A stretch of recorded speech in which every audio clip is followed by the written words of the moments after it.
On the Obama visit, saying that President Obama is honored to be back in India to celebrate Republic Day and to begin a new chapter in the US-India partnership. Jai Hind is what is being said. So clearly the Americans are also going more than halfway.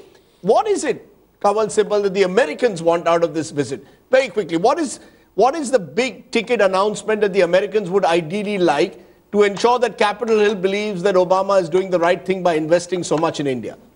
Well, they will want a forward movement on the nuclear deal, but here I don't quite see a breakthrough happening. Maybe it will. If it does, then kudos to both sides, because this nuclear liability issue is far more complicated than what appears from our discussion. And the national tracking issue is even more complicated because America has insisted on that with Russia, with Japan, with all partners with which they have any kind of nuclear commerce. And for them to depart from that will be a very major step, which will attract the attention of all sorts of domestic lobbies. So making an exception for India in that case is going to be very difficult. So let's not underestimate the problems on this issue between the two sides.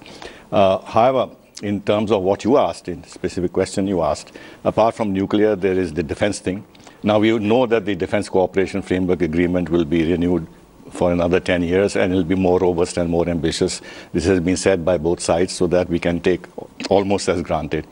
With regard to the projects that the two sides may decide to do in terms of co-production, co-development and all that, the Americans are very keen that at least one project should be announced as a starter to set the ball rolling, and then see whether from the experience gained we can build up more projects in the future together. Told on the defense cooperation front, because we learned that the United States for the first time will be offering high-end military technology to India, including joint development and upgradation of unmanned combat aerial vehicles, UCAVs, used successfully in Iraq and Afghanistan.